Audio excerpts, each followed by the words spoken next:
I want it back. My Mojo. Give me my Mojo. Give it back. My Mojo. Give me my Mojo. I want it back. My Mojo. Give me my Mojo. Give it back. My Mojo. There's a lot of ground to cover, so let me get right to it with Ryan Mauro, National Security Analyst with the Clarion Project, and Kerry Patton, the counterterrorism specialist and author of Contracted to America's Terror Trackers. I'm thinking oil for food program here. I think Russia says to the UN, we'll take these weapons. Obama thinks this is his way out so he doesn't, destroy his relationship with his base. And then we know, you and I were talking right off air, that Putin's just going to give him the weapons back or new weapons. Yeah, that's absolutely what's going to happen. First of all, if you destroy the chemical and biological weapon stockpiles, you can build them again very easily if you keep the expertise and the production facilities, which is what they're going to do. Now, according to my sources that were talking to me yesterday, and it got confirmed today, the Russians were able to maneuver and bribe Assad into this deal by saying, look, give away your chemical and biological weapons for now. We'll give you a ton of conventional arms because the world cares if you kill people with chemical and biological weapons, but if you kill people with mortars and guns and other regular weapons, they look the other way. And so Assad is looking at this deal and saying, I'm going to pull a fast one on the U.S. and on the rebels because I'm going to come out stronger. It's exactly what you said, Kerry. You said on this program, gee, it might make people feel better if Assad was just killing his own people with guns and bombs. Yeah, that's right, Andrew. This whole issue that we're talking about right now, it's one big proxy war with a lot of games being played. And I got to tell you, hats off to Vladimir Putin. He definitely showed his true colors with his background being a former KGB, FSB member, and he really did learn a good lesson for the United States on how to manipulate and persuade others to get exactly what he wants, and he did that successfully in this last go-around. So this almost sounds like it's going to empower Assad to fight a stronger ground war against the rebels.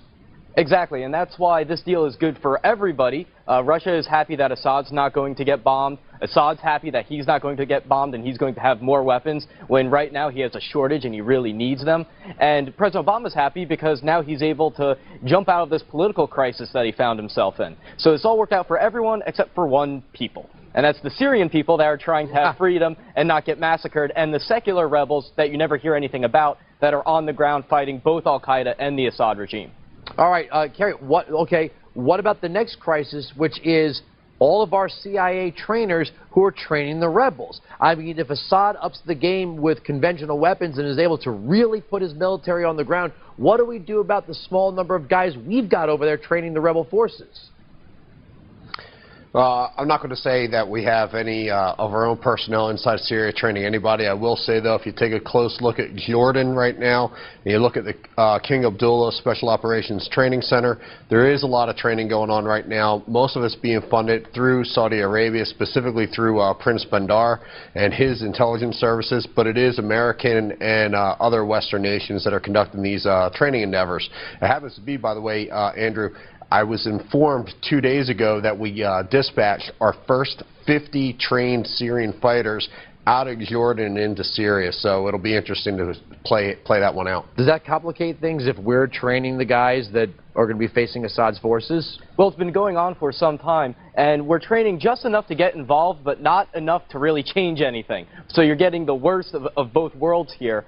And so the question moving forward is going to be whether the Russian support for Assad outpaces that of American and Arab support for the Free Syrian Army, the more moderate rebels, or foreign support for al-Qaeda. And I think that it's going to. And so this is very bad for the rebels. They see the diplomatic maneuvering that took place. And by the way, this is part of Russia's game plan. Russia, under the Soviet Union, had an operation that they called Operation Sarandar, where if a rogue state ally was threatened with military attack by the West, they would find a way to go in there and cleanse it of any Russian fingerprints. And so they did it in Libya a while ago. Then they did it in Iraq. There were Russian advisors on the ground. And now it looks like they're doing it in Syria. So they had this whole thing planned out. They knew exactly what to do. Are we going to be right back to where we started from, Kerry, if the Assad forces are now newly equipped with conventional weapons and they're just winning the ground game against the forces that Western countries are training? Are we going to be right back to where we started from? Yeah, but the question is, where did we actually start from, and what was that environment like? That's something that I just can't put my finger around, because to be very honest with you, Andrew, let's be very real. This whole ordeal with Syria and the United States and Russia and Iran, this has been going on for such a long time, long before Bashar al-Assad was even put in the presidential position that he was in.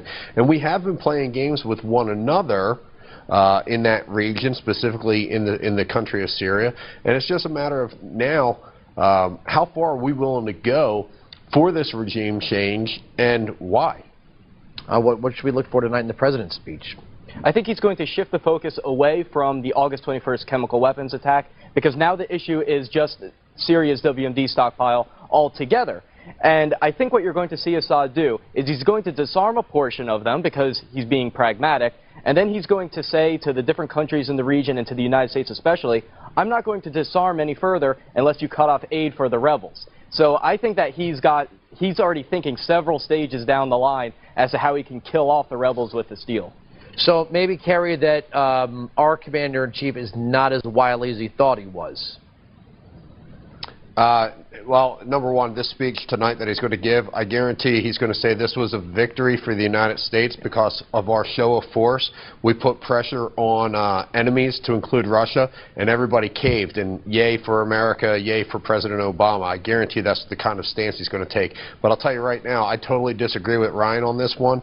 Bashar al-Assad is not going to give up his weapons, and the reason being is he physically cannot get rid of his weapons.